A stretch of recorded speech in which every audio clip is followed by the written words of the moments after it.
The picture you're about to see is dedicated as a loving tribute to that special breed of human being who, from the beginning, has been the backbone and wonder of that spirit that was to become the American dream. The individual who would stand up and fight for what he believes is right, no matter how overwhelming the odds.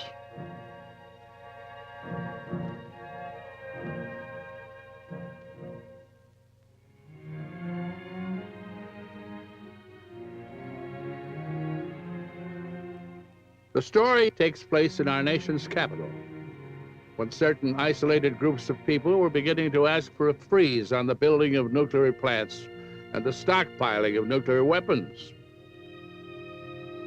About 6 months before our story begins, Congress had appointed a committee under the chairmanship of Senator Sam Foley to investigate the allegations of these groups that through campaign contributions and lucrative construction contracts, the nuclear industry had actually gained control over the Nuclear Regulatory Commission and the governmental agencies that were supposed to police it. As our picture opens, Senator Foley, after months of closed sessions, without warning, abruptly cancels the hearings and, in an unusual move, mysteriously seals all the information uncovered during the investigation as classified top secret, and then quietly gives the green light for the continued development of nuclear plants and nuclear weapons. Well, I'll take the questions one at a time, and you can manage that. What? Senator, I've been hearing that you didn't actually want these hearings canceled. Is there someone who's been ordering these hearings canceled? You know better than that, Joe. There have been so many accidents and so many deaths that have been reported that the public is beginning to suspect a cover-up. Senator, if your committee, which is supposed to police nuclear safety, is canceled, who's going to do the policing? We have an answer. My announcement stands. But your announcement was I see no point in any further responses. You don't know.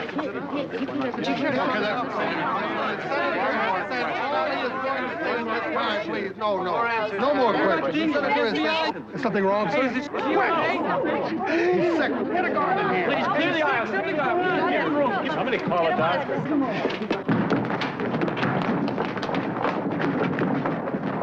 Give me the urgent desk, please. Pardon me. Are you Senator Foley's aide? She is. Okay, here's his briefcase and all his papers. Oh, I'll give him to her. Okay, thank you. All right. I'm gonna go call his wife. Okay, honey. Be right there. That's all right. I'll get it. That's fine. That's fine. Let me. All right. I'm really sorry. I know that. Bye-bye.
Yes, operator. I want to make a person-to-person call to Governor Hubert Hopper and bill it to my office number. This is Senator Joseph Payne.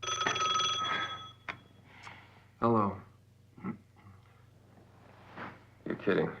I know it couldn't have come at a worse time. Call Bailey. Tell him I'm taking the next flight home. What is it, Hubert?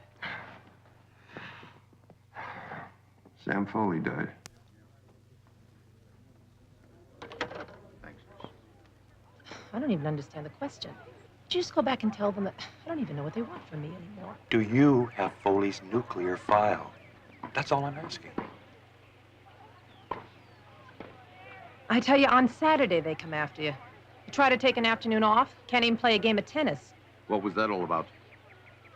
Oh, some clown from the Justice Department. He's asking me if I've got any of that material that Foley's committee had on the nuclear contracts. Do you? No, I don't know whatever happened to any of that stuff. I do. What? I have it. What? That, honey, is our ticket up. Dan, are you crazy? MacArthur. Come on, we need a fourth. Great idea. Come on. It's only your husband. You've been here all day. Come on, let's Go play. ahead, come on, you need it. It won't hurt you. Come on. I'm coming. Look, I'm up. Forget your record.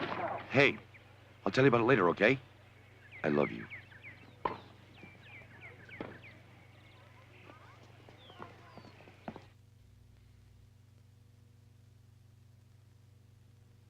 McGann, go in there and tell Bailey that I've got to give them an answer. Why don't you tell him, Hubie? After all, it's your office. All right? All right, I will.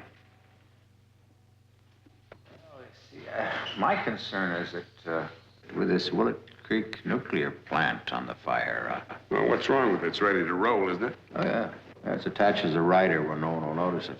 Now, what are you worried about? Nothing, unless the man we appoint as senator begins to ask questions. I mean, unless you're absolutely sure of him. It might be better to postpone the nuclear plant until the next session of Congress. No, Joe, it's just not possible to postpone it. We'll just have to appoint somebody we can trust. Oh, wait a minute. Someone we can trust? Now, who did you think we'd appoint? The chairperson of the Feminist League? Well, there you go again, Jim. Is that all you're ever concerned about is Washington? Don't you guys ever think about my problems down here in the state? You're panicking, Hubert. In my judgment, the simple do is to slip this through just the way it's going and get it over with. Don't you agree, Joe? Oh, absolutely. But we've got to be sure the man we pick will go along. Judge Miller. Miller, oh, for God's sakes, come on, will you? Horace Miller. It's a good idea. I mean, he was a reliable guy before we put him on the bench. He's a reliable guy now that he's on the bench. Now, what have you got against him, Hubie? I mean, he's exactly what you want. He's got class, dignity. He's always kept his skirts clean. You forgot one little thing, Jim. Those people out there won't stand for it, not for a minute. We've given you your man. Just make the announcement. I won't do it. Look, I can't just go out there and give them an ultimatum. I've got to make them feel like they have a voice.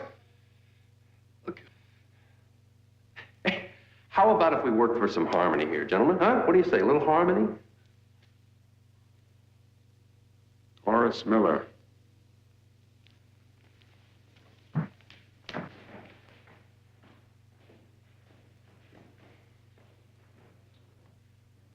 Billy Jack.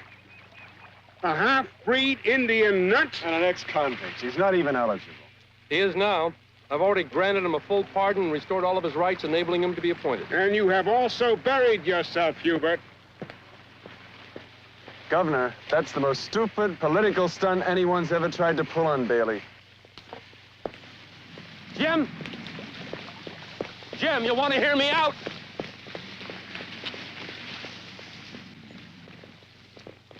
Jim, listen to me for a minute. Look, Jim, it's only for 2 short months. Now, even if he takes the appointment, he'd never run for re-election, and he'd never make it if he did run. The man is so disinterested in everything political, he probably wouldn't even show up in the Senate. And look, by appointing him, overnight our party gets a whole new image. You know, we get the human rights, we get the environmentalists, the Indians, the blacks, the Chicano, all those who feel left out. We get the youth vote. Now, all of that rubs off on us for the next election, and in 2 months he's replaced. Now, you tell me, what the hell's wrong with that? Makes a lot of sense, Mr. Bailey. It's very clever. We can really use that to create the image of the party that's bringing everybody together. That's real middle-of-the-road America stuff. And it fits in perfectly with your campaign of Joe Payne, man of the people. There's still a risk. Okay, all right. But don't let that dumb cowboy... India. Cowboy, Indian, whatever. Don't let him open an eye, an ear, or more important, his mouth.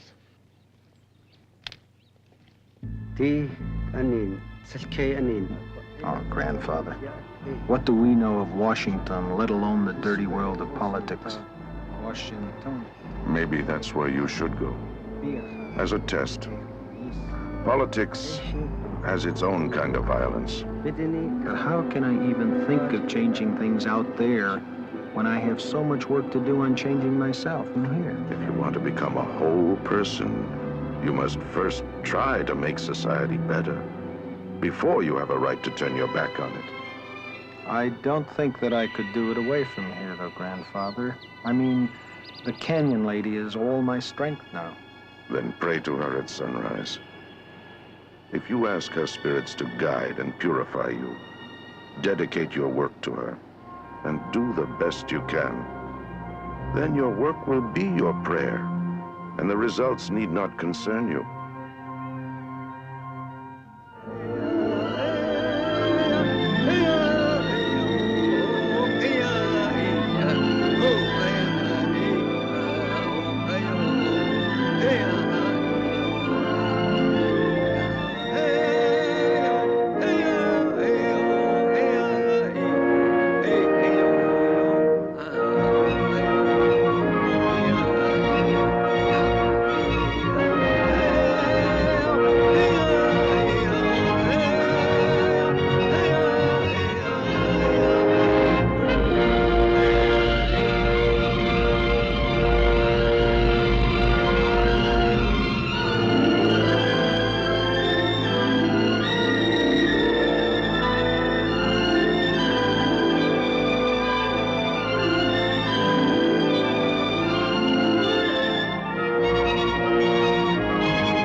You know that classified material Senator Foley was waving around before he had his heart attack?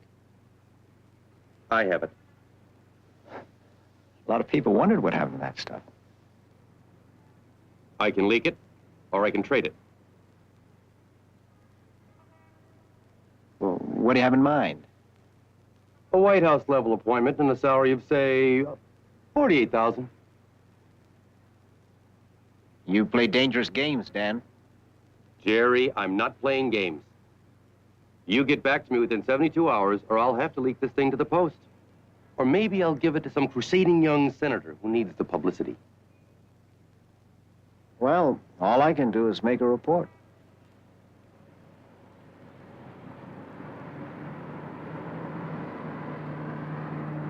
And in that spirit, we have gathered here tonight to acclaim and to bid Godspeed to the newest, and maybe in time, the best senator our state has ever seen, Billy Jack.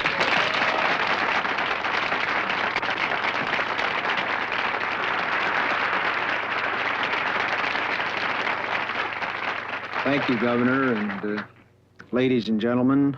I don't think we need two men in Washington when we have a senator like Joseph Payne representing us. He probably doesn't remember me, but you see, he knew my uncle very well.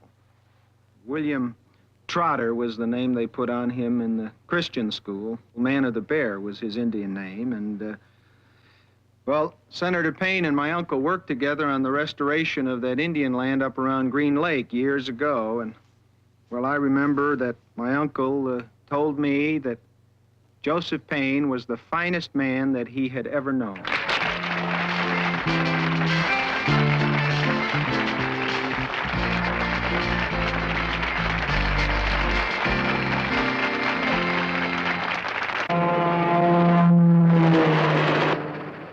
Billy is so much like your uncle.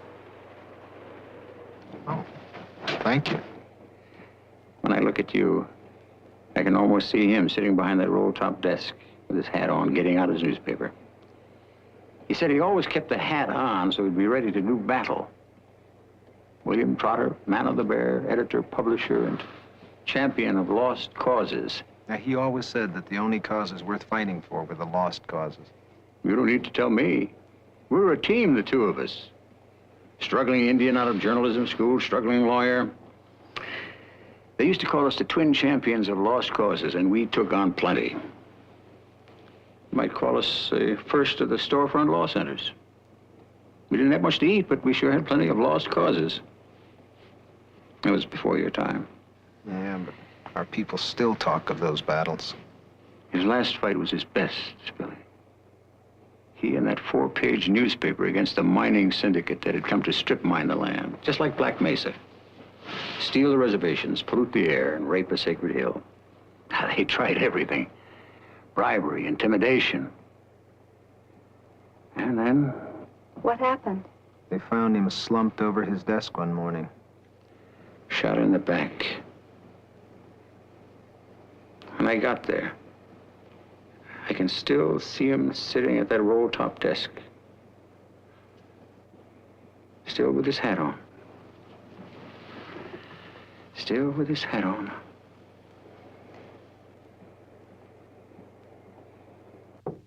Come in. Am I interrupting? Oh, come in, Saunders. Sit down, sit down. Now, what's all this about you wanting to quit? Look, Senator, I wasn't given a brain just to tell some nature boy what time it is. I'm not a registered nurse. Sam Foley couldn't get along without you, and neither can I at the moment. 5 minutes, Senator. You've got to get to the floor. I'll be right there, and get that foreign relations material ready, will you? It's right there at your fingertips, all of it. Now, look, Saunders, I haven't got time to go into all this, but Foley told me wild horses couldn't pull confidential material out of you. I'm an old hand at following instructions, Senator. I need someone who can be trusted to occupy Billy Jack and keep him out of trouble. Oh, now, Senator, I won't do that. Saunders, you're too bright a girl to do anything foolish. Now, if certain things happen to me, I'm taking everybody up with me. Sir, when I first got to this city, my eyes were big green question marks. Now they're big green dollar marks. All right. You finish this job properly. Keep him away from anything that smells of politics. And not only will you receive a very handsome bonus, but one of the best jobs in Washington. Thank you, sir. Thank you very much, Senator. Oh, Senator, does the smell of politics include the Willett Creek nuclear reactor? If you're speaking of the deficiency bill, especially that.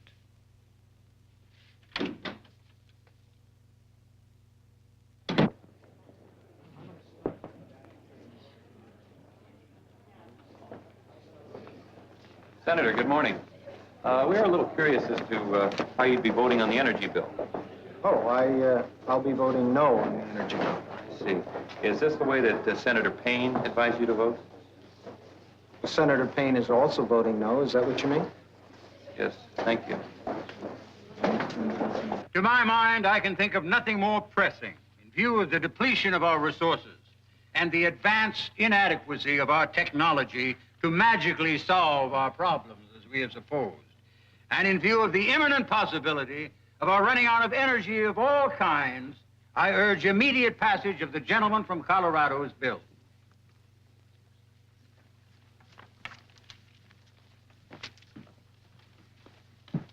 Pardon me, Senator, but either I'm hearing things or I actually heard you just urging passage of the energy bill. That's right. Well, sir, I just told the press outside that both of us were voting no. I am voting no. I'm sorry, now, I don't understand. Well, you see, half the people back home wanted a speech urging passage of the bill. The other half wanted us to vote no. This way, everybody's happy. In order to get the vital issues taken care of, you've got to sugarcoat the rest. So there's a little something for everybody. But, sir, this is a vital issue. Exactly. It's much too sensitive to ever come up for a vote. It'll be referred back to committee or it'll be buried. You'll get used to it. Joe, I'd like to work out a little trade on my cotton subsidy bill. Frankly, Senator, I think I made a mistake when I accepted this appointment. No, wait a minute. Didn't you say something about a national children's camp? Now, I assume you were in earnest about that. Oh, yes, very much so. Well, I've got a job for both of you. Why don't you put a bill together to accomplish that and present it to Congress? Now, that'd be a great experience for Billy and for you as a legislative aide. You know, if we could do just that one thing while we're here, I mean, if we could make that children's camp become a reality. Well, what's to stop you? Saunders will help you with it. There isn't anyone on the Hill smarter than Saunders about Senate procedure. You know, this whole business of politics is a kind of art, a hand-me-down from one generation to the next art at that.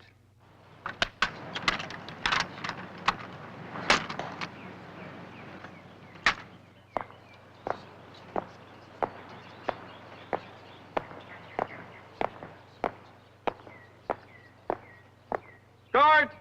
Halt!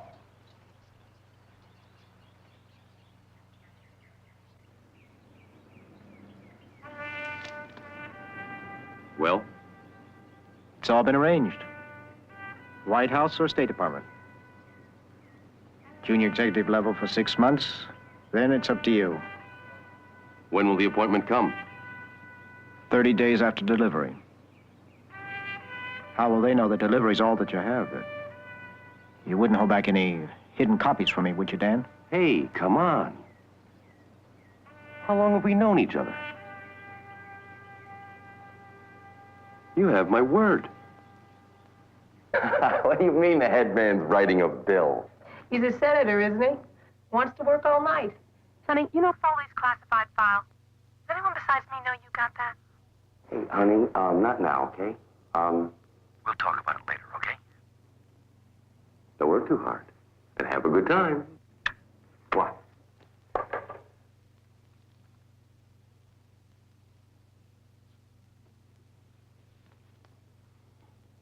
Do you have any idea what it takes to get a bill passed through Congress?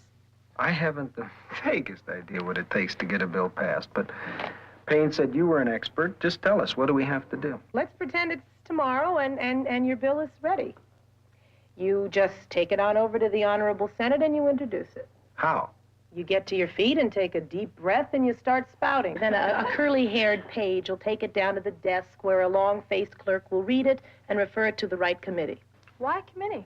Because that's how Congress or any other large body has to be run. All your work has to be done through committees. Yeah, but why? You can't just take a bill nobody's ever heard of before and discuss it among 100 men, most of whom aren't there anyway because they're off in campaigns or committees. Anyway, where are we? We're in committee. In committee, right. All right, well, they hand it down to a subcommittee, and then they really give it a going over. They hold hearings, they call in people, they ask questions. Now, days are going by, Senator. Days, weeks, maybe. All right, say finally, after all that, they think it's quite a bill. It goes on over to the House of Representatives for a debate and a vote. Only it has to wait its turn on the calendar. A calendar? Calendar, you know, the order of business. Anyway, your bill has to wait way back there in line, unless you know somebody on a steering committee and you can get them to think... What is that? What? A steering committee. It's a committee of majority party leaders, and they decide whether a bill is important enough to be moved up to the head of the list. I bet you we could get Payne to help. Oh, yeah, he could help. Yeah, he'll be a big help. Oh, okay, where are we? We're in the House. The House makes more changes and more amendments, and they send it back over to the Senate. The Senate doesn't like what the House did to the bill, so they make more changes. And then the House doesn't like those changes, so stymied. So they have to call in a man from both houses, and they go into a huddle called a conference, and they battle it out. Now, in the meantime, all the lobbyists interested are holding cocktail parties for and against the bill, and unmarked envelopes are being generously supplied with cash and passed out to all the swing votes. Anyway, after all this vivisection, it begins to be traded. Now, that means that somebody can trade off a portion in their bill if you'll trade off a portion in your bill and make everybody happy. And after all this, the bill finally comes to a vote. Oh, yeah. The big day finally comes, and Congress adjourns. You catching on, Senator? Sort of. Well, when do we start? What? Senator, do you think we could get on with the particulars now? 400 acres, you say? Where's it going to be located? Situated in Ambrose County, Carey Canyon, right at the fork in the river, about 1.5 miles upstream on Willett Creek. Where? Willett Creek. It's just where the stream rolls down into the river. In Carey Canyon? Yeah, why? Do you know about it? Have you ever been out there? No, I haven't. Have you discussed this exact location with Senator Payne? No, not the exact location. Why? No reason. No reason. 400 acres, either side of Willett Creek. Oh, you know, honey, dragging me up at the hill at this hour, it's really better be good. I don't know if it's going to be good, but it's certainly going to be interesting. You know, for a guy who's supposed to have been so brave, I've never seen anybody more nervous about getting up and reading a bill. By the way, honey, do you know where the keys to the safe deposit box are? Yeah. Why, don't you? Oh, sure. Oh, what'd you ask for? Just checking. Come on.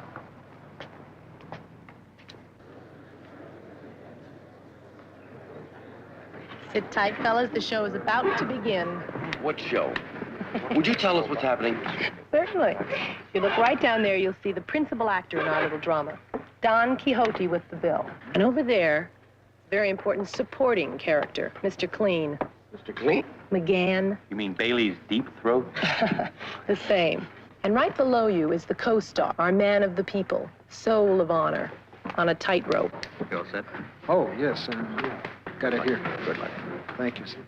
Saunders, what part do we play? Oh, anything you like. Shortstop, center field, whatever. What are you good at? You'll have to excuse her, people. She's a little freaked out. No, darling, now listen.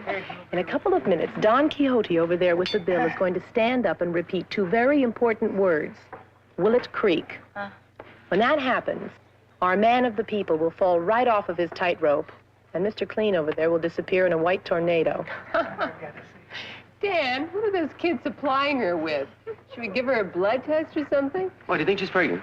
Oh, that's not exactly what I had in mind. I'm sorry. Are I you? don't really think that's even funny. Well, I'm just asking. Or asking her. Excuse me. It's me. Oh, are you? All right. Introduction of bills and joint resolution. Sir?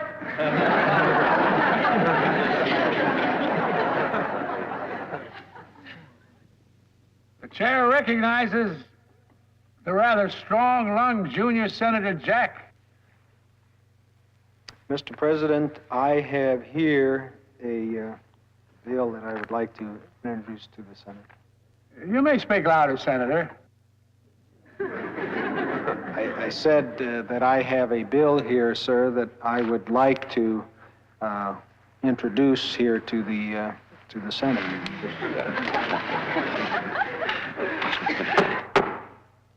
Order in the gallery.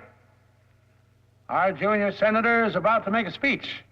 I am sending to the desk, Mr. President, for appropriate reference, a bill that would result in the appropriation of a sufficient sum to establish a national youth camp, the money of which would be paid back to the United States Treasury by fundraising activities done on a voluntary basis by youth all over America. You see, this camp would be situated on and adjacent to a stream known back in my state as Willett Creek in Carey Canyon. And it would be for the purpose of bringing together children from all walks of life who have been impoverished, deprived, and abused, and they would come. Listen, Joe, I'm getting leery of this guy. Everyone keeps calling him dumb, but we forget he's a West Point graduate. And when he finds out there's a nuclear plant going up where he wants to build that kid's camp, he's going to start asking questions 6 ways from Sunday. Quiet, Chick. I want to think. How could Saunders let him pick Willett Creek? No, I'm sure Saunders had nothing to do with picking the location. The important thing is the deficiency bill is going to be read in the Senate tomorrow. tomorrow, Joe. He'll hear that section on the nuclear plant. He can't be there tomorrow. I know that. Get hold of yourself. I'm in over my head. I'm calling Bailey. You'll do nothing of the kind. Bailey's methods wouldn't work in a situation like this. He'd come in with a bulldozer. Get Saunders over to my office as soon as you can. Convention? What kind of convention are you talking about? I'm not really clear on it, Senator. It's a national coalition of citizen action groups. Come here to try to get a national initiative passed by the Congress. You know, like that referendum thing they had in California on nuclear energy. Nuclear energy? Well, don't worry. It's just a rinky-dink grassroots type of thing. You know. All right, then. Get him over there. Him and Jean and those kids. I don't want one of them anywhere near the Senate when that deficiency bill comes up on the floor. I can count on you, Saunders? Anything for a bonus, Senator. Joe, Billy Jack's little raiders are digging up some very sensitive material on the whole nuclear program. That's making a lot of people all over the Hill very nervous. Enough to get some pressure applied if you need it. No. I don't know who your friends are, but no. I'll handle this. See, what this is these are people from all sorts of consumer advocate groups who have found that doing their own thing in their separate places isn't enough. So added to that, they've kind of gotten together, not instead of what you're doing, but in addition, right? And they've decided to put all their power together and try to get a national initiative for a nuclear freeze. You gotta help me just for, I don't know what that is, the national initiative. Well, the initiative basically means that people can write their own laws. And if they get enough signatures on petitions, then it goes on the ballot for all the people to vote on. And if 50% plus one of the people vote for the law, it becomes the law of the land. So you want this instead of a Congress? This will belong. No, it'll be as well as the Congress. The Congress can do their work. They can get the laws through. They'll continue the same way they're going on now, through bribery, mostly. But this will be, in addition, this will be a chance for the people themselves to have a direct say in the government. It costs so much now to get elected that the congressmen aren't any of them free. They belong to the people who paid for their elections. They don't belong to us at all. I mean, how many times have you heard someone complaining about something but totally unable to do anything about it? And besides that, it makes government responsive to the people. I mean, you need an alternative route. If the Congress is bought out on an issue, like they are on nuclear power, for example, you need an alternative route for the people. And when they get mad, there should be a creative response by the people. Think of what would have happened in 1967 and 1968 during the Vietnam War. If the people could have gone and petitioned and put on the ballot a vote against the Vietnam War, we would have ended it in 1968. We wouldn't have had to have the demonstrations. We wouldn't have had to have the Kent States. Yes. Might not have had to have the war. It's also going to influence the members of Congress because they like to be on the right side of an issue. And if they know it's a very controversial issue and there's going to be a national initiative if they don't take action, they're going to be more hesitant about it. They're going to say, it's going to make me look like a fool. They're going to be more careful. What is it you want him to do? I don't quite understand. Well, we'd like him to sponsor a bill in the Senate to give people a national initiative. Right. But he just sponsored a bill. Isn't that what you just did? He I can't am. sponsor any more than one. Can he sponsor? What are you doing on your lunch hour? There's this tiny little catch to this thing. You remember before when I was introducing these people, I told you about this neat picnic that we're having? Yeah. Well, we're all invited, but you're kind of specially invited because in order to get people to know about the nuclear freeze, they're having this huge parade and rally. And they just love to have a senator to be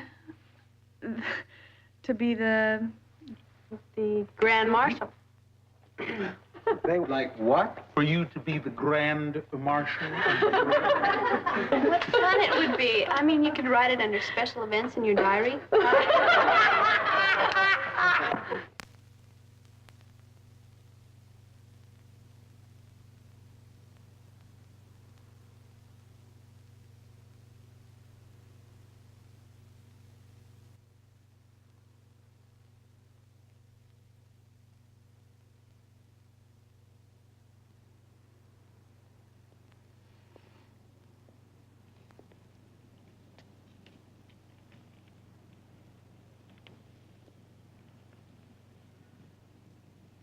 That's all of it?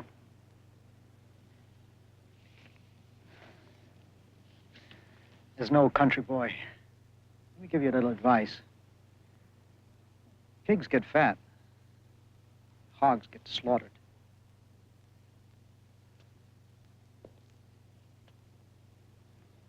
You were a fool, Dan.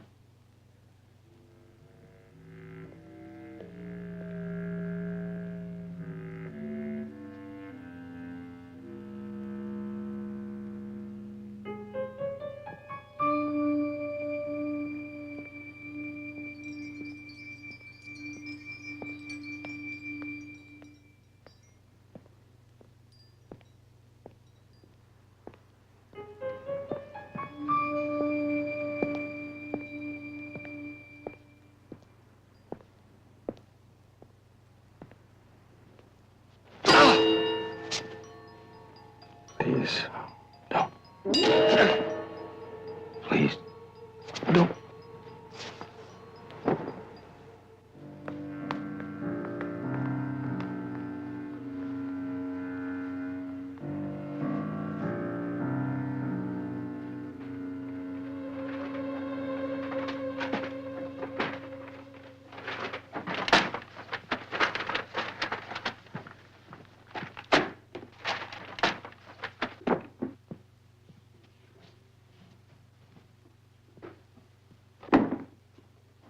I wish there was some way we could help Saunders. Is there anything we can do? Do you know anybody who had it in for him? I mean, there must be some reason. Come on, Billy. This is Washington, baby. The big leagues. Murder is just a way of life here. Do you really believe that? They murder presidents here, Billy. They murder men who were running for president here. They murder the Martin Luther Kings and the Jimmy Hoffas. Lobbyists. Lobbyists like Dan? Small fry. They go one a week. It's always made to look like a heart attack, or rape murder, an overdose, or suicide.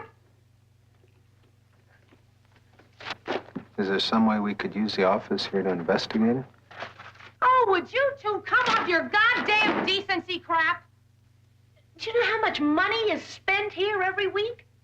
$12 billion. That's $250 million an hour, up for grabs each and every hour. That's why it's all secret groups and who you know. Cliques. Secret groups within the secret groups. Read this, Senator. Senator Jack, read it. This is the deficiency bill, Senator. Have you heard of it? Read it! Check section number 40. Do you know what's going up right where you want your little camp to be? A nuclear reactor. Remember the name? Nuclear reactor, Senator, going up right where Never Never Land is supposed to be. Did you ever read about that? Well, of course you didn't. I read all about it today in the Senate, but you weren't supposed to be there. That's why we dragged you down to that stupid convention and bullcrapped you into thinking we were going to really help you get it financed. That's why they sent you here in the first place.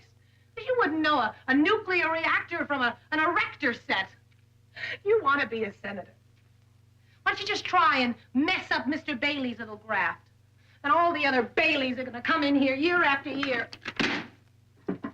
You can't. Baby, you can't. Not in 19 million years.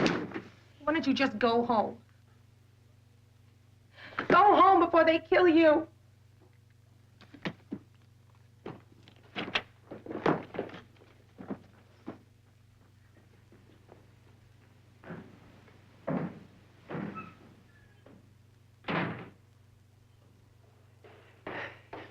Billy, you hardly gave me a chance to get dressed.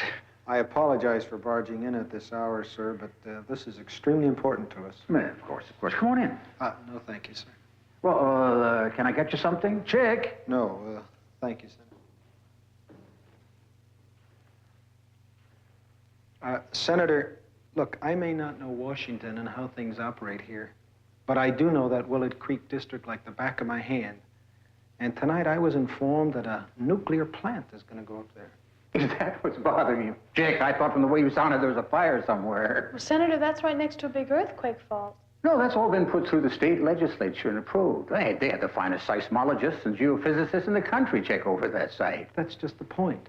I mean, there are at least 100 places in the state that are obviously safer. Senator, something very strange is going on here, and I'm sorry. But I am not going to vote on that bill until I get a lot of questions answered. Billy, you're jousting with windmills. How so?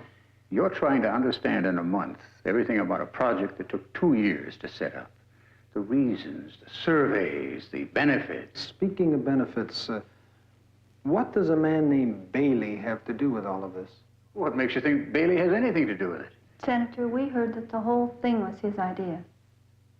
Do you fully realize what you're saying? You might as well accuse me of helping to frame a bill to benefit one individual, of helping to frame a scheme for graft. Oh, no, Senator. Nobody's trying to imply that, but, well, we do know that this Bailey has something to do with it. And I think that it's critical for both of our sakes that we find out exactly what.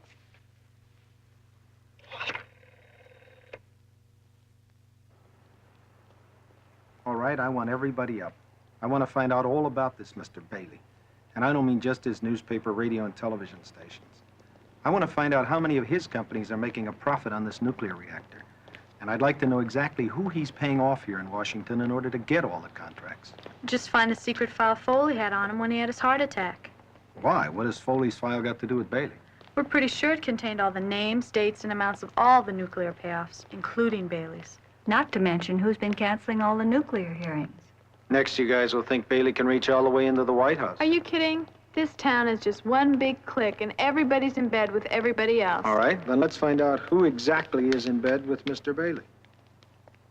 Now he wants to talk to every one of the congressmen, including Bill from Willett Creek District here. He's got all their names, their voting records. In 1 month, he's got more groups out to destroy him than any man in the history of the Senate. Come on now, McGann, don't be ridiculous. If it's so ridiculous, why has the White House already got a whole unit investigating it? I don't see the problem. Let the White House take care of him. Now, just a minute, Jim. This is ridiculous. I told you I'd handle him. I strongly object to your bringing Jim into this. Mr. Bailey, Senator Jack is here to see you. Oh, fine. Show him in. Did you ask Billy Jack to come over here? Sure.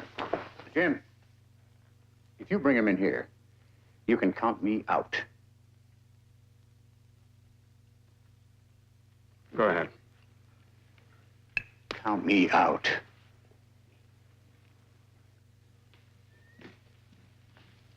Good morning, Senator. Mr. Bailey's expecting you.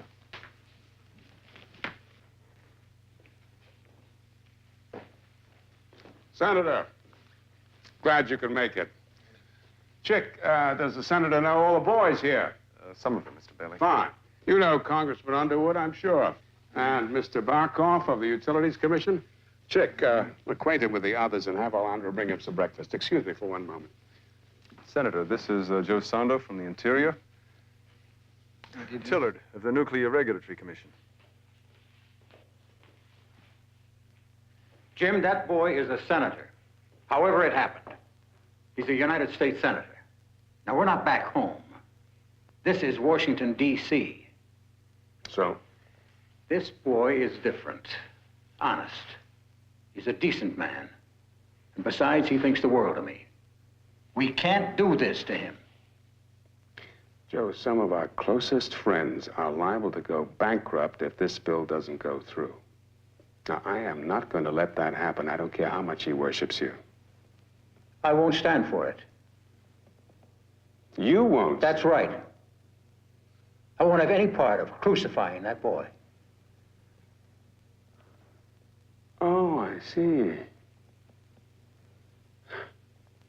Well, maybe I can fix it so that you and your half-breed friend in there can go back home together. What the hell are you talking about? It seems such a shame after all these years. Especially with the last elections and the party scattered. I mean, you were shaping up to be the logical man to build it all back together again. It only takes 20 or 30 of us to pull off a national convention, you know that.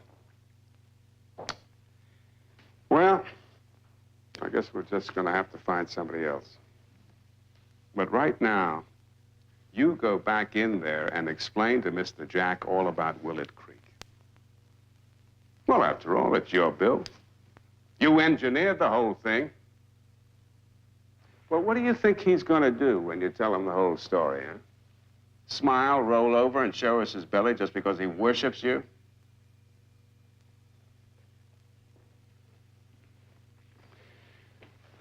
All right. I'll take the next plane home, Joe, if that's what you want. I'm just sorry it had to work out this way. No hard feelings if I have to come after you. Jim, it's just that I like this boy, and I don't want to see you get too rough on him.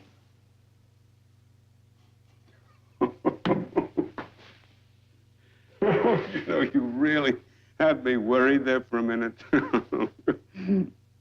Listen, why don't you go back to your office, huh? I'll give you a call as soon as I'm through. No, you don't have to go back that way.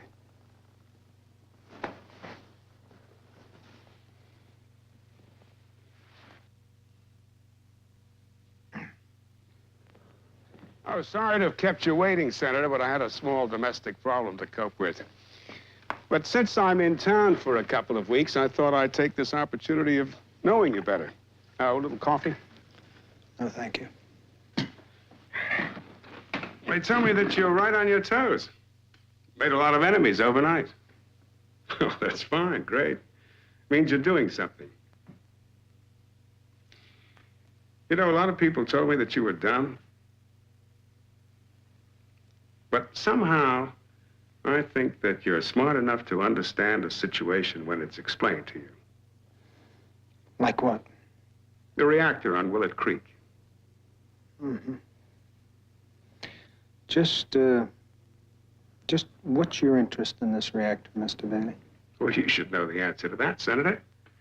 I mean, as chairman of the political party in office in our state, anything that benefits the state is of interest to me. And besides being a politician, I have a lot of holdings in the state, like newspapers and some other odds and ends. Construction companies, equipment companies, architectural firms, things like that. I told you he was smart. Good. Well, let's lay out everything on the table, Billy. If I thought that you have the welfare of the state at heart like I do, well, for example, if you were to be cooperative about this project instead of obstructive, well, then I'd say you'd be a man to watch. For instance, there's no reason why you couldn't come back to that Senate seat for as long a time as you wanted. Now, take these gentlemen here, or your idol, Joe Payne. They don't have to ever worry about being reelected, or anything else for that matter, because they take advice. Are you trying to tell me that you tell all of these gentlemen here, and that you tell Joe Payne what to do? Joe Payne has been taking my advice ever since he started running for office over 30 years ago. You're a liar.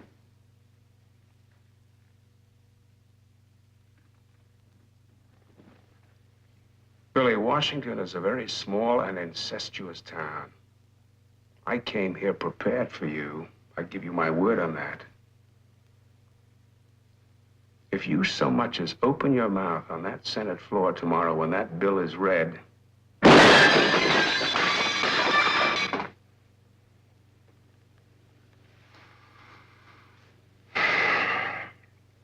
now that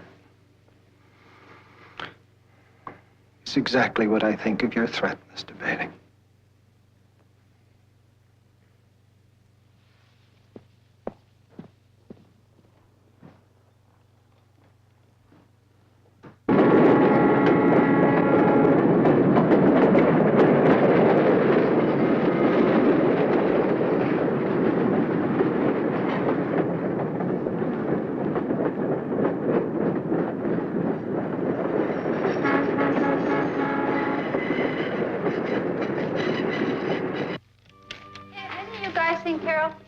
No. I think she went to the deli. The deli this time of night? Who went with her? I don't think anybody went with her. You're kidding. Oh, cripes.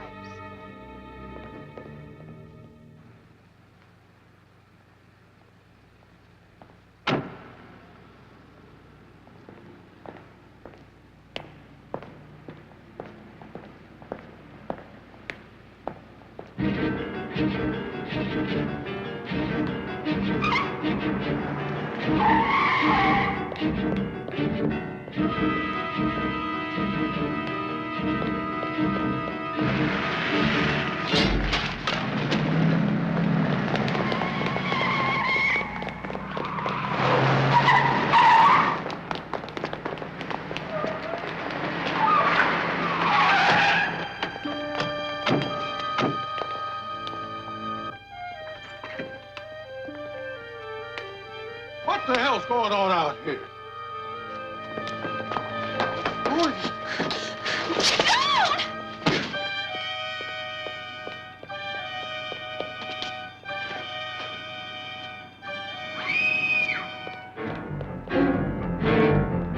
Get away from her!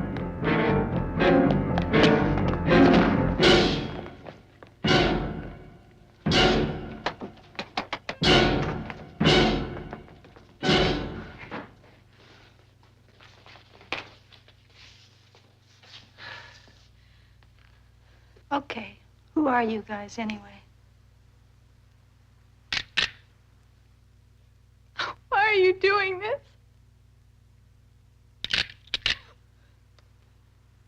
What do you want? We need your clothes. Off.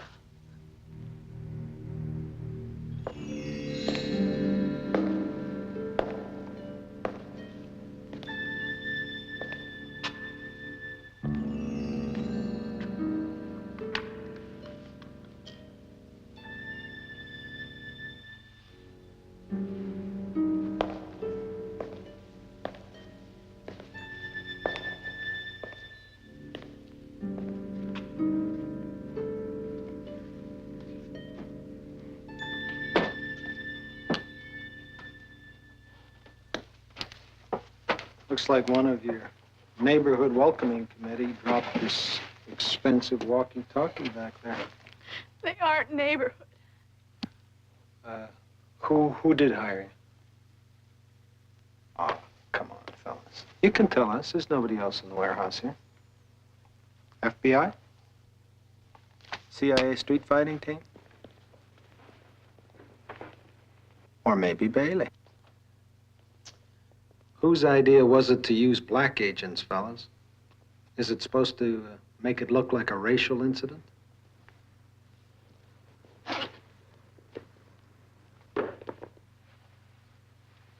You guys ought to be ashamed of yourself. I mean, Kunta Kinte would turn over in his grave if he saw you hire out to the man like this.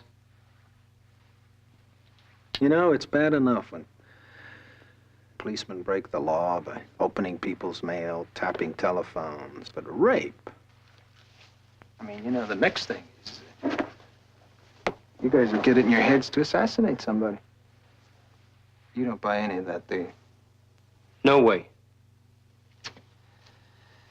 Well, I guess that makes us even, because the one thing that I really can't buy is policemen who break the law.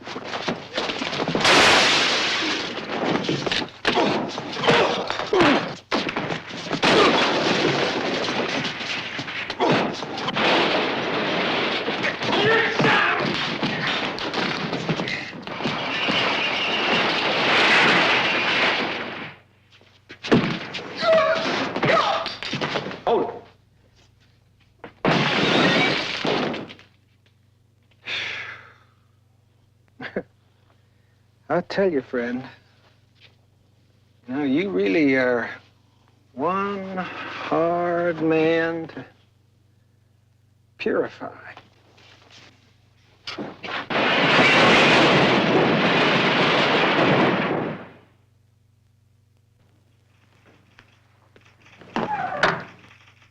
Ah, Senator. And what can I do for... Oh, hello, Billy. Come on in.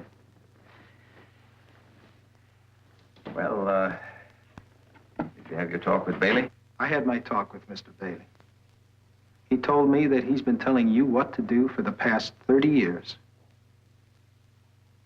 I called him a liar. Listen, son. Come on over here and sit down, will you? I'm sorry. I don't feel very much like sitting down, sir. Oh, Lord. I know how you feel. I was hoping you'd be spared all this. You've been living in a dream world, Billy. The idealist sees everything as black and white, angel and devil, but that isn't how it goes in the real world. It's cruel, brutal, unfair. You don't belong here, Billy. Forget Bailey and what he said. Forget you ever heard of the Willett Creek reactor. That doesn't answer my question. Does Bailey tell you how to vote? Now, listen, Billy. Please try to understand. I know it's tough to run head-on into the world of facts, but it's a question of give and take. You've got to play by these rules. You've got to compromise. One must shut his eyes that a reactor has to be built. It's a small compromise. The best men ever to serve in the Senate had to make deals. Do you understand that? Your Thomas Jefferson had to make one on slavery. But the Declaration of Independence would never have got out of committee. Now, believe me, I know how you feel. 30 years ago, I had those ideals too. I was you. I had to make the decision you're being asked to make today, and I made it. I compromised. Yes, I compromised so that all these years, I could sit in the Senate and serve the people in 1,000 beneficial ways. You have to make alliances with organizations like Bailey's and the big corporations. You have to play ball or you can't survive. You can't count on the people voting. You know how many people voted in my last election? Less than 22% of the registered voters. All I had to do was get 11%. And Bailey's machine can turn that out every time. I know you're not going to decide as I did. I can see that in your eyes. I told you all this because I've grown very fond of you, like a son, in fact, and I don't want to see you get hurt. The powers here and the Baileys, they're ruthless, Billy. I think you're beginning to see some of that. You've already gone too far. You're no longer safe here. That deficiency bill comes up in the Senate tomorrow. Stay away. Just stay away. It's that simple. Please. Just stay away.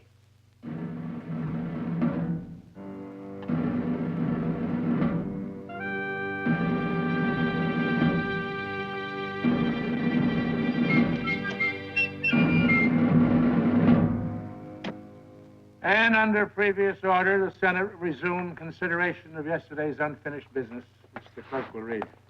A bill, H.R. 7700, providing for deficiency appropriations for the fiscal year 1977 and for other purposes.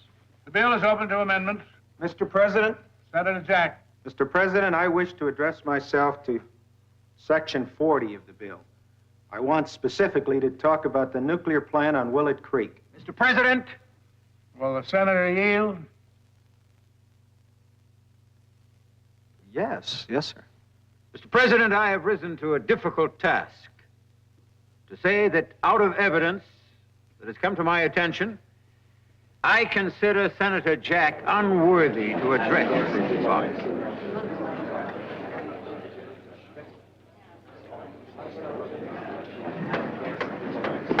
Order in the Senate! The chair will clear the gallery unless order is restored. What in the hell is going on? I don't know. Payne's jumping Billy Jack about something. Proceed, sir. I have hesitated to speak, but in all conscience I must. It is a charge as grave as has ever been made from this floor against a fellow member. I refer to the bill he has introduced in this chamber, providing for his National Youth Camp. Senators, I have conclusive evidence to prove that my colleague owns the very land described in his bill. He bought it the day following his appointment to the Senate, and he is holding it, using this body and his privileged position for his own personal profit. Tonto had a racket. Well, it doesn't make sense. Accordingly, I offer a resolution for an immediate inquiry by the Select Committee on Standards and Conduct as to the fitness of my colleague to continue to sit in this chamber.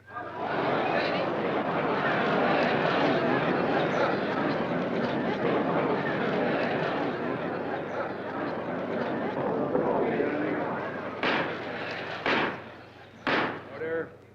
Committee calls Governor Hopper, please. Governor Hopper. Governor, were you there the morning that Mr. Allen was present? Yes, Mr. Chairman. I was present the morning that Kenneth Allen came to the state capitol bringing proof that Billy Jack had a deed to that campsite. I, frankly, was in a state of shock. I mean, Billy Jack, of all people, he is a hero to people all over my state. Governor, what did you do when Mr. Allen brought this to your attention?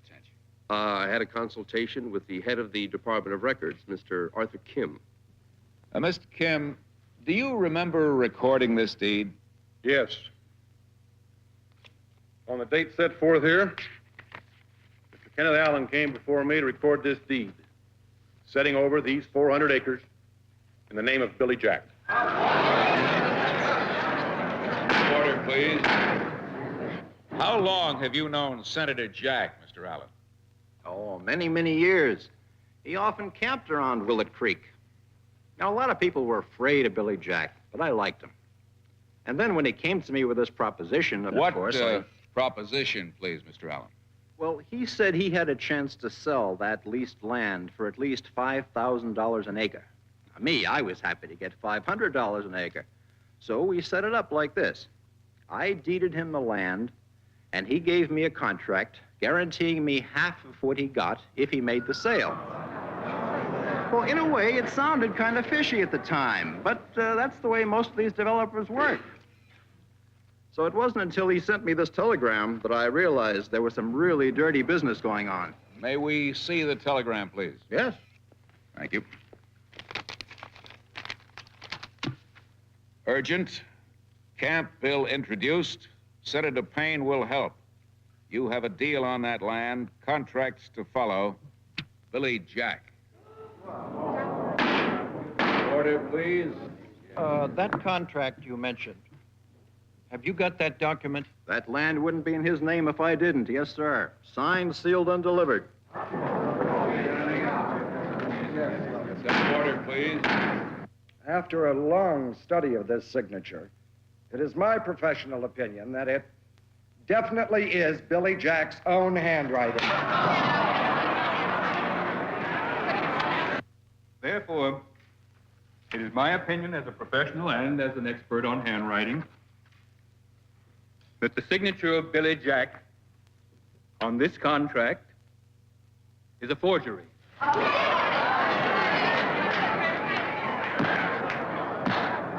It is difficult to tell the real thing and a clever forgery, and you'll get differing opinions from experts. But I'd be willing to stake my 40 years in this profession on the fact that this is not a forgery and is the actual signature of Billy Jack.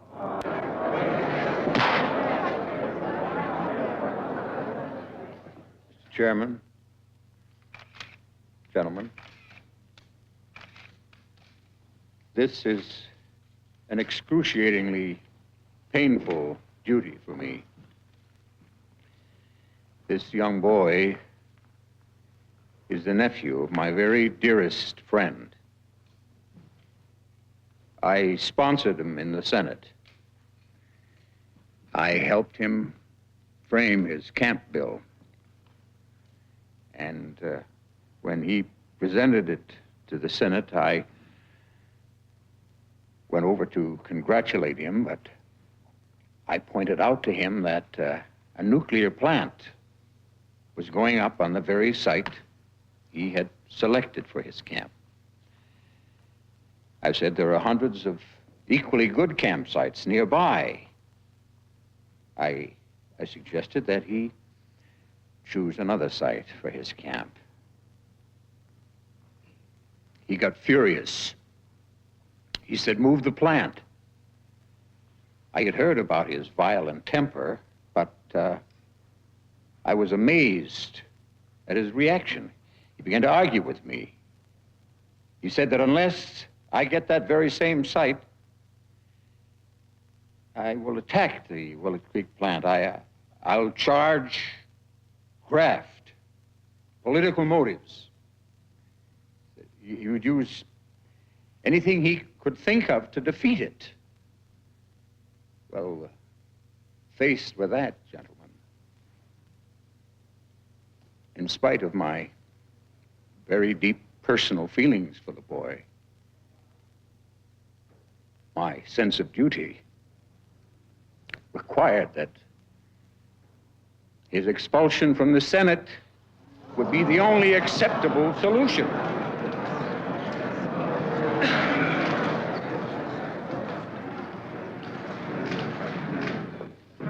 Senator Jack, please.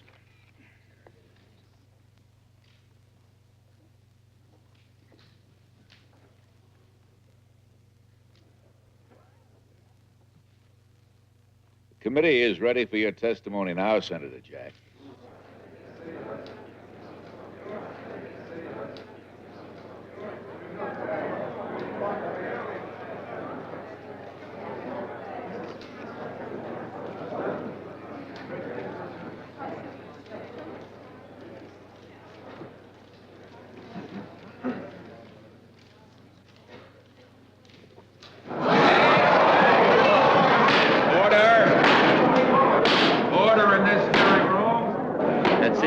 He's drawn and quartered. You know, I didn't think he was guilty until this moment.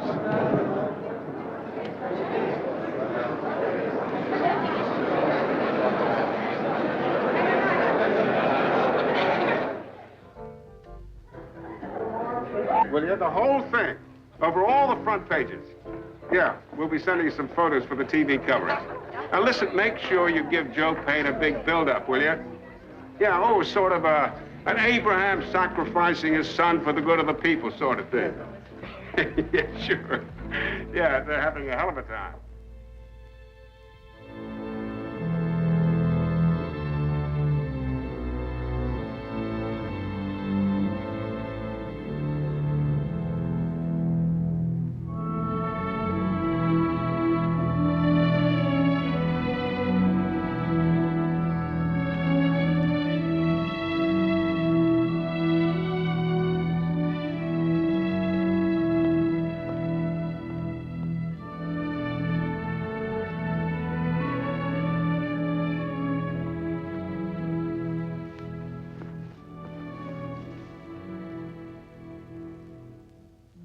You never guess who I found. Saunders. And guess what she found in her safety deposit box? All of Foley's classified material.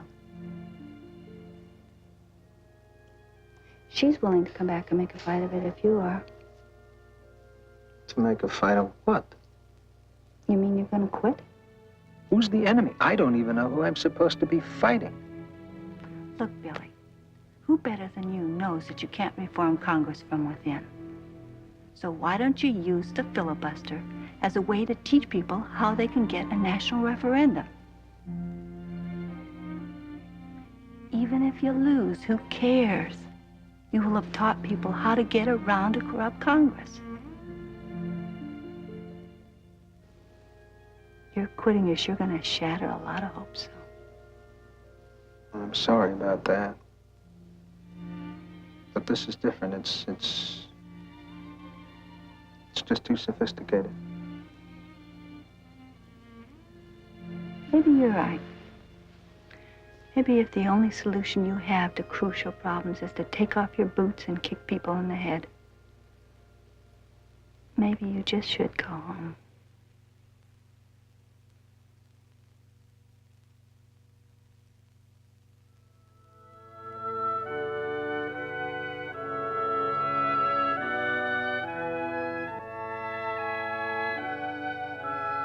I have sworn upon the altar of God eternal hostility against every form of tyranny, over the mind of man.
That we here highly resolve that this nation shall, under God, have a new birth of freedom, and the government of the people, by the people, and for the people, shall not perish from the earth.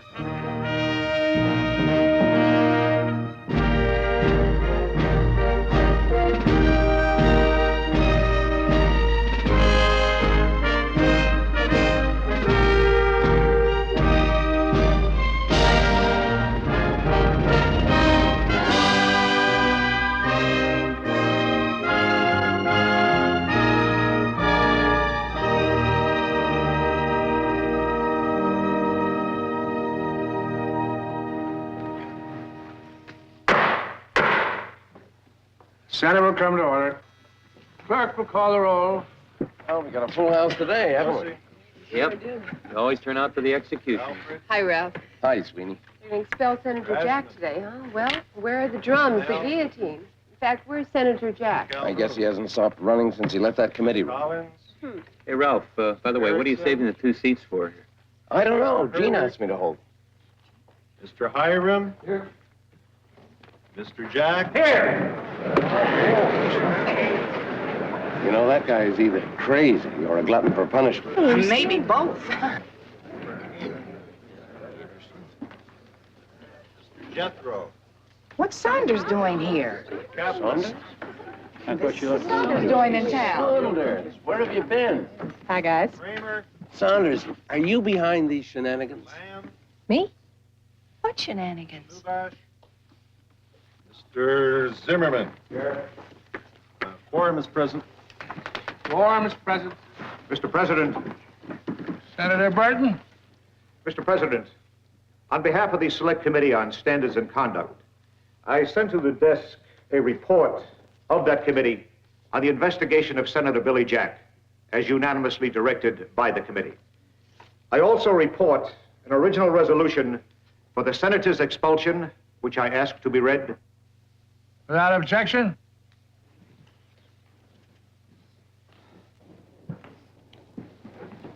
So ordered.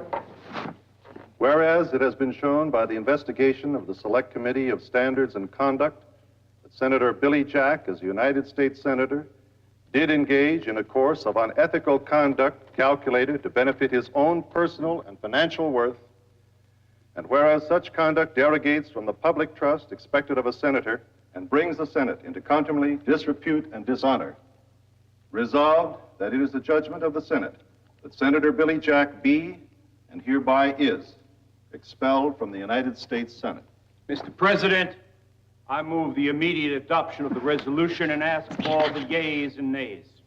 Mr. President, I have the floor and about to ask for a roll call on the passing of this resolution without any further delay. Mr. President, I believe I addressed the chair first, sir. The senator can say nothing at this time that would not be in bad grace, sir. Senator Jack is still a member of this body, and as such, has equal claim to the attention of this chair. You were about to recognize me, sir. That is merely your assumption, Senator. Let him speak.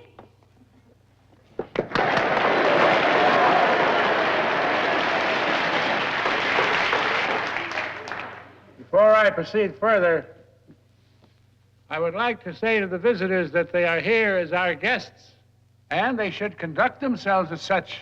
And we might add that such crudely voiced sentiments will in no way affect the judgment of this chair. The chair recognizes Senator Jack. Thank you, sir.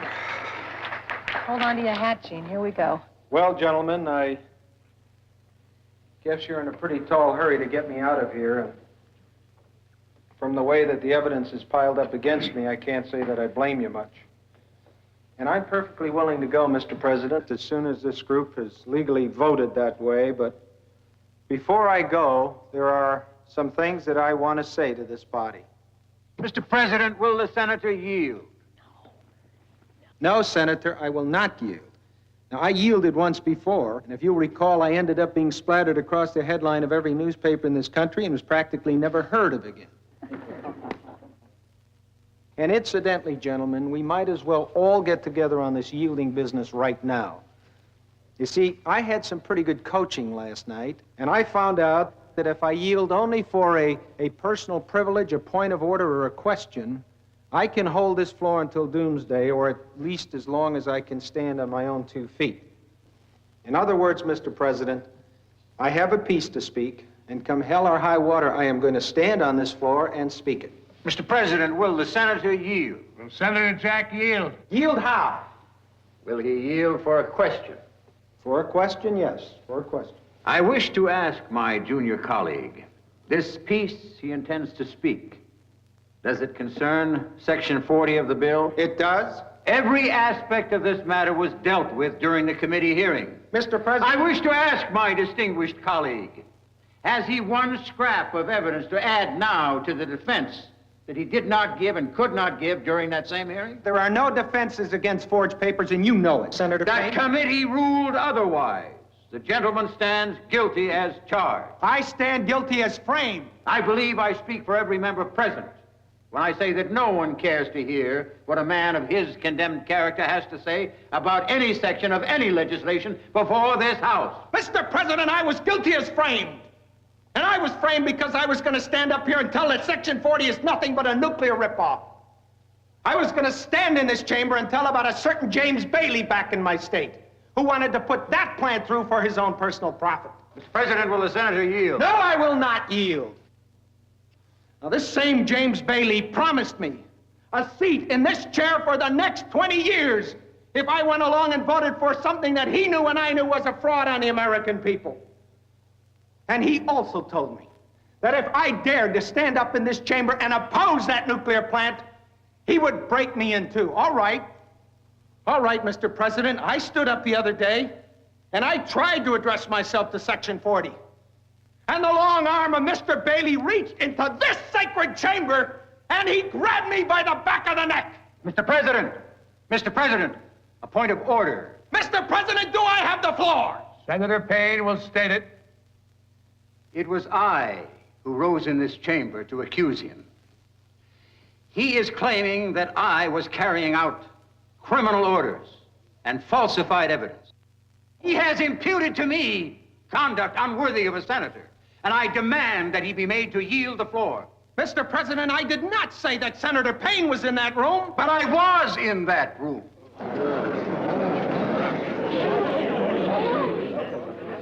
Order.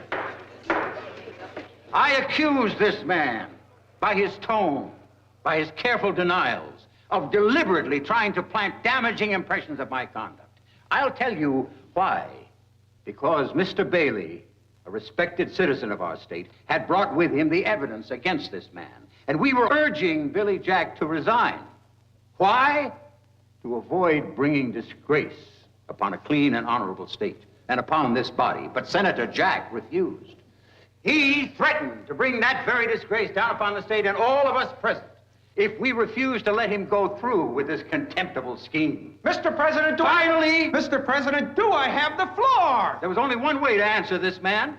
The truth, which I rose and gave to this body. Mr. President, he is trying to blackmail the Senate, just as he tried to blackmail me. To prevent his expulsion, he would probably even try to hold up the deficiency bill, vital to the entire country, which must be passed immediately today. Do I have... Gentlemen, I have lost patience with this gentleman.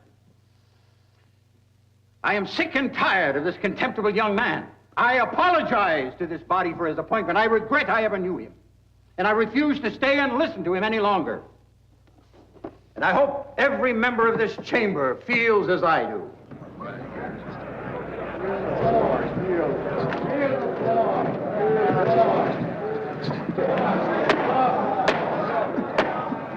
Senators will be in order. Senators will address the chair. Mr. President! Senator Warner. Mr. President, what does the gentleman want of this body? I'll tell you what I want. I want 1 week. Just 1 week to bring proof of the charges into this chamber that I brought against Mr. Bailey. And I want the Senate to promise me that they will not pass the deficiency bill for that 1 week. Will the senator yield? For a question only.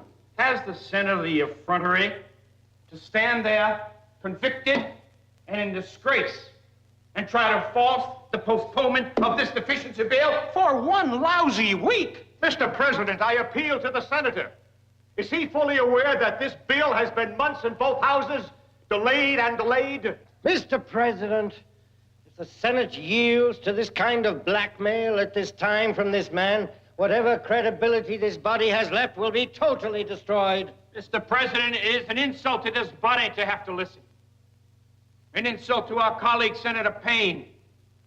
And I, for one, will follow the senator's example and refuse to remain in this chamber as long as that man holds the floor.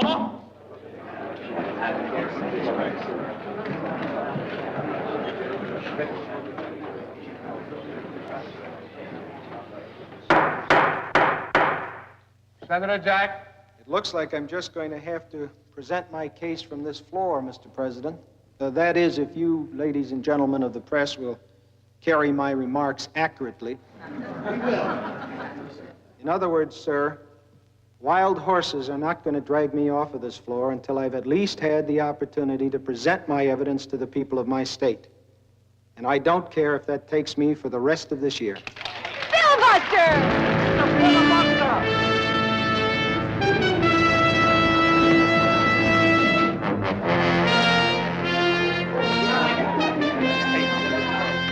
Joe, get this. Billy Jack on the floor, just there ready to throw him out, and he's holding it. Filibuster. Just there. Billy Jack is filibustering the Senate. Carol, listen, you gotta get me everything he's saying to the networks, okay? Consider it done. Thanks. Great story. Oh, Ralph. Saunders, I promise you they're going to hear about this in Patagonia. They better. The entire Senate got up and walked out. Oh, Ralph, come on. Now, that's straight stuff. You gotta kick it up a little bit. Get on his side. Fight for him, huh? You guys understand what this is all about, please. Joe, scratch all that and take this. The most titanic battle of modern times has broken out in Washington. And you, young David, without a slingshot, has risen to do battle on the Senate floor with not one mighty Goliath, but many. Oh, Ralph, I love you. That they are endowed with certain inalienable rights, and among them are life, liberty, and the pursuit of happiness.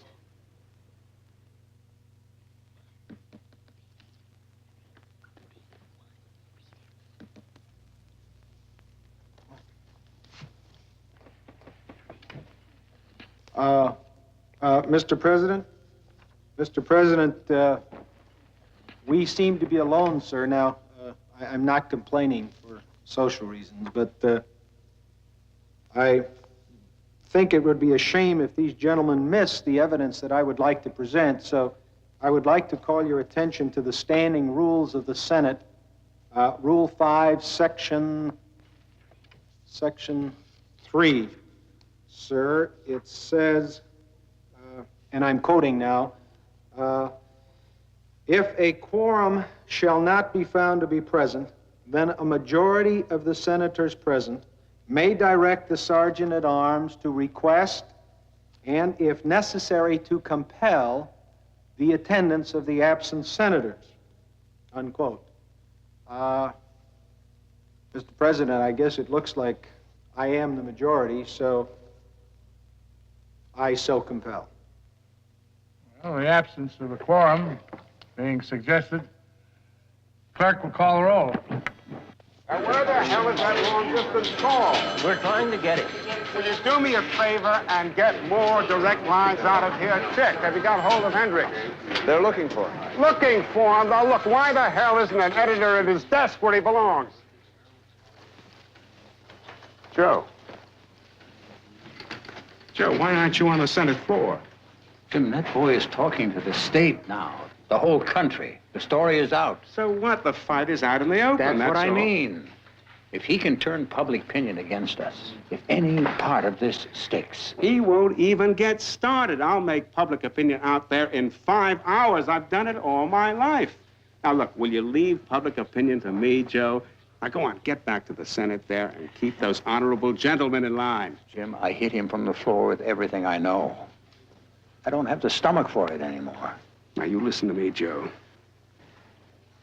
If he starts to convince those senators, you might just as well blow your brains out. Because this is it. The whole works. We've got to smash that guy and bury him. Jim, Hendricks on line 4. Go on back to the Senate, Joe. Go on. Now, where the hell have you been? All right, never mind. Look, I want you to line up every newspaper, TV, and radio station in the state. I want you to call in all the IOUs, yeah. I wanted to keep everything Billy Jack says out of the media. Defend the party. What do you mean with what? He's a criminal convicted by the Senate and now blocking the relief bill and starving people. He's one of those crazy radicals making a mockery of our courts and institutions. With what, he asks. And buy up every minute you can of every station over 2 watts in the state. And keep those commercials spouting against him. Look, I don't give a damn what your problems are. Just do it. Gentlemen, this can't go on. It's ridiculous. Fantastic. For one nuclear plant. Why don't we throw Section 40 out and him with it? What do you mean, to repudiate Joe here? Henry, you've got to get that man off the floor. Come on, boys. You know as well as I do, as long as Mr. Jack holds that floor legitimately, he's going to hold it. And if anyone were to ask me, I'd say the young fellow's making a lot of sense. Sense? You call blackmail sense, Henry? Look, Joe, I didn't like this radical from the beginning. But if the man weren't sincere, how could he stage such a good fight against these impossible odds? Oh, that's just fine, Martin. That's just fine. I'm glad to hear that. That after 20 years of working with you fellas, you're ready to take his word over mine. That's what it means. If he's just that much right, then I'm totally wrong. No, Joe, but isn't there just some way we can get that nuclear plant out of there, just so we can get the deficiency bill through? It's not a question of a nuclear plant. It's a question of my honor and the integrity of the Select Committee. And yes, and the Senate itself. But if that's what you want to do, go ahead. Throw out Section 40. I'll resign from the committee and we'll be through with it. Wait a minute. Wait. Now, this is a lot of nonsense. Now, Joe's right. A deal is impossible. We have got to go on the way we have been doing and break him. Keep him talking. No relief. And maintain a watch in relays. I mean, after all, how long can a man stand on his legs? Is that the way you feel, John? For once, we're in total agreement. Charlie? Right. I couldn't agree more. Gentlemen, it's time for leave the men on the floor. Now tell me, does anybody in this chamber really...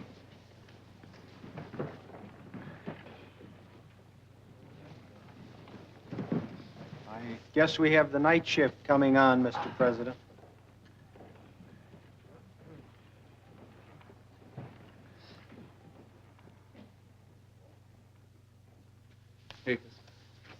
Thank you, Jimmy.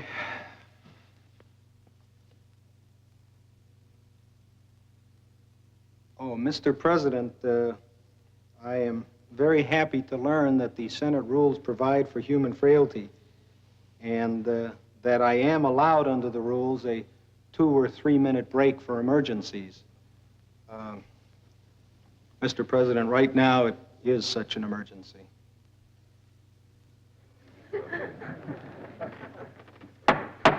Charlie, I want the entire morning edition front page. Nothing but a blast to shove them off the floor.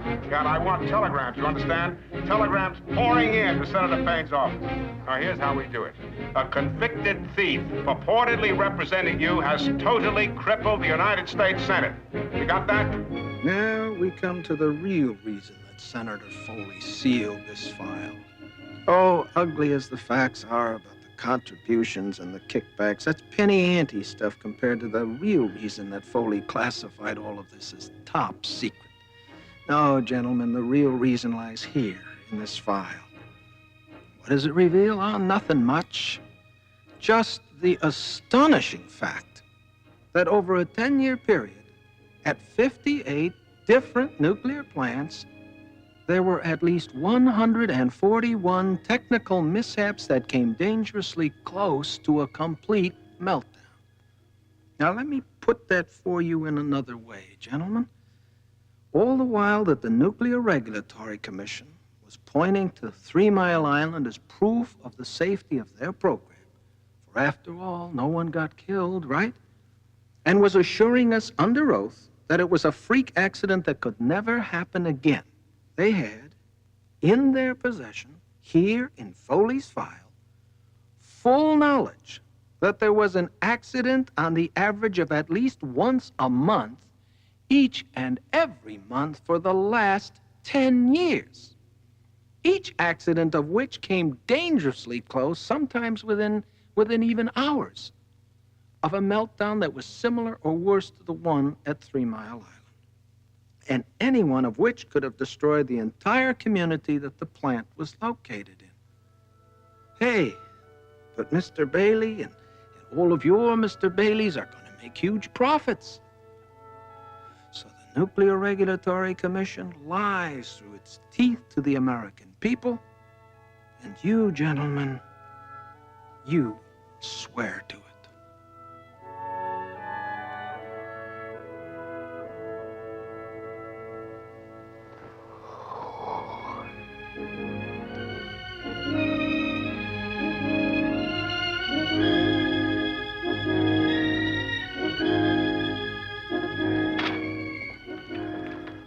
Saunders, Gene, you better wake up. You guys are in trouble. What? Brady's calling, too. I can't believe it. What are you talking about? You better call your boy off, Gene. He's getting nowhere. Why? It's murder. Almost nothing of what he's saying is being printed or heard back in your home state. What? Brady's call, radio, wire service, television stations, everything has been scratched. How in the hell can they do that? Yeah. So now, in the meantime, all the Bailey stations and friends are pouring out the party line, right? You better believe it. He's got demonstrators coming out of party headquarters in every corner of that state. And that's what you call freedom of the press, right?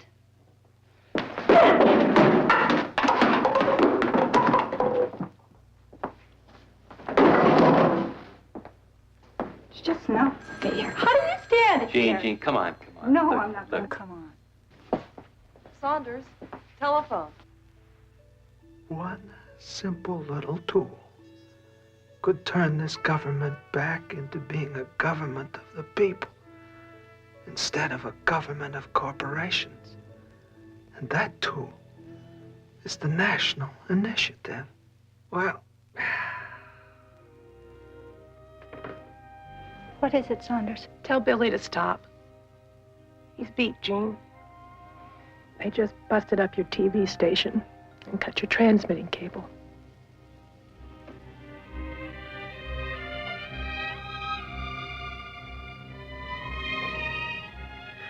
greed. Greed exists in all of us. And the whole purpose of the Constitution is to protect the people that we are sent here to represent from our greed. Then, if we're going to really have a representative government, we have to give people back the tool, so that if we fail to protect their rights, they can protect their rights by a national initiative for a right without the tool to remedy it is no right at all. Gene, he's killing himself for nothing. Stop him. I can't make him stop. Mr. President, will the senator yield? Yield how, Senator Payne? For a question? Will the senator yield to his colleague? For a question. Yes, Senator Payne. I'll yield for a question. The senator has repeatedly stated that he is speaking to the people of our state. He is waiting, as he so fancifully put it, for them to come marching here in droves. Would the senator be interested in knowing what the people of our state are saying? Oh, you bet, Senator Payne. You bet I would. President, have I permission to bring into this chamber evidence of the response of the people of my state? Is there any objection? No. You may proceed. Pages, all of you, please.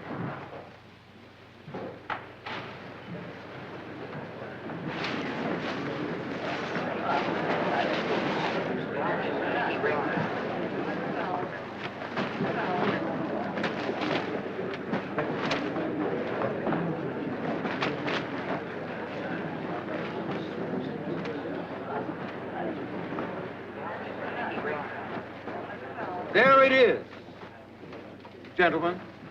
The gentleman's answer. Letters, telegrams, 50,000 of them, demanding that he yield this floor. I invite the Senate to read them. I invite my colleague to read them. The people's answer to Billy Jack.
Well,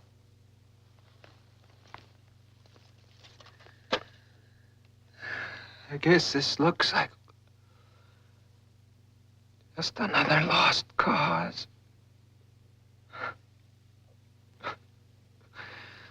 You people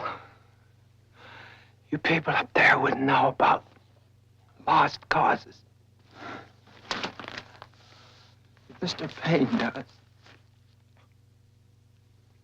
He once told me that the only causes worth fighting for were the lost causes. And he fought for them once. For the only reason that any man ever fights for them.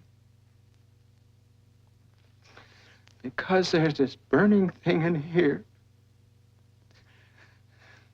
that says no matter how great your defects, how bad your faults, or how many mistakes you made,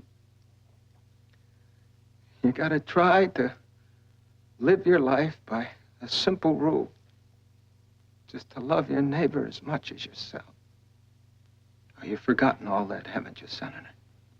It's part of the great political campaign speeches.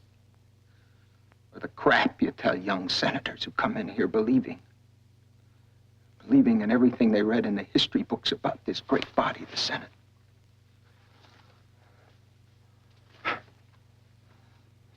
Oh, you think I'm licked, don't you? You all think I'm licked, huh? Why? Because Payne's guardian angel can manufacture overnight all this phony letter campaign? Huh? This? Here, you read it. Go ahead, Mr. Majority Leader. Why don't you guys read this stuff? You read it. Here, all of you. I mean, you know how to manufacture that stuff every time you want to run for re-election.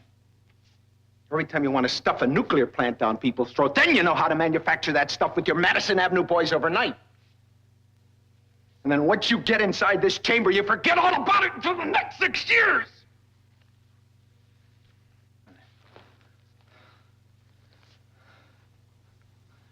But you think that just because you come marching in here with all these lies, that I'm gonna quit? I mean, Senator, I don't care. I don't care if all of the Baileys, all of your Baileys, come marching in here with all their armies and all the National Guards, and you fill this chamber with lies!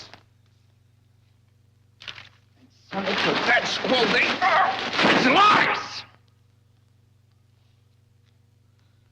I am gonna stand on this floor, and I am gonna fight for this lost cause until the people rise up and get rid of your party conventions and your political machines and once again have a voice through their own national initiative. Because you see, those of us who know that simple rule, to try to deal fairly and honestly and justly, even with the little guy, with the little man out there who doesn't have a party machine or a Bailey. Those of us have a sacred trust, Mr. Payne. And you once had that sacred trust. And you also know that the men that live by that rule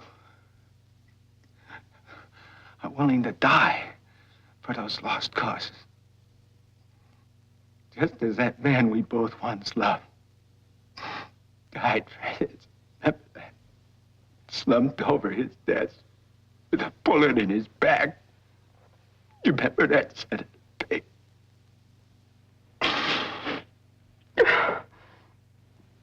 Well, I'm gonna stay here. I'm gonna fight for this lost cause.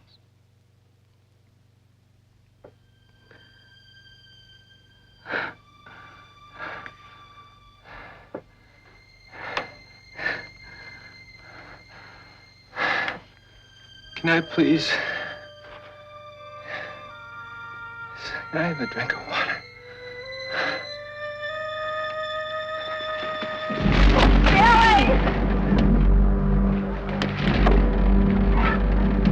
Get up out of the way.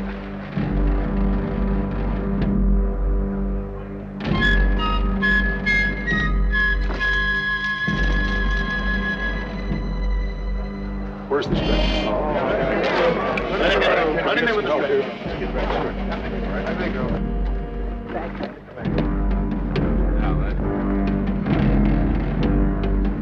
Better get the oxygen through, boys.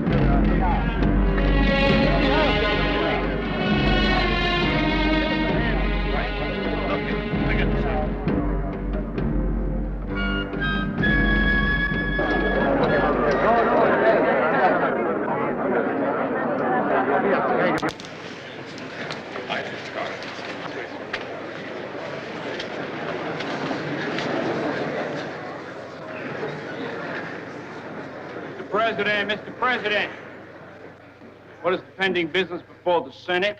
The question before the Senate is a motion to adopt the Senator's resolution on the expulsion of Senator Billy Jack. Mr. President, I insist upon my motion, and I demand the yeas and nays.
You did it.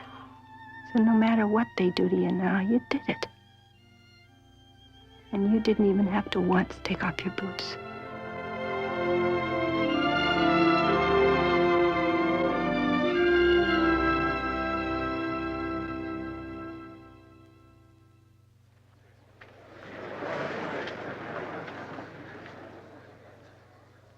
The clerk will read the resolution by title for the information of the Senate. Senate Resolution 336 calling for the expulsion of Senator Billy Jack. Yeas and nays are requested for the adoption of the resolution. Is there a sufficient second? No. Obviously, there's a sufficient number. Clerk will call the roll. No, he's... I didn't quite get your remark, Senator Payne. No! No! Expel me, not him. I am not fit to be a senator. Everything that he said about the Willett Creek Project is true. It is a fraud. It's a crime. It's a crime against the people of the state that sent me here, and I committed it. Expel me. Everything that boy said is true. Everything he said about Bailey and me, about the political corruption in my state, it's true. Everything he said about most of us in this chamber is true. And we know it. I am not fit for any office. I am not fit for any place of honor or trust. I demand that this Senate expel me. Expel me, not him. Expel me.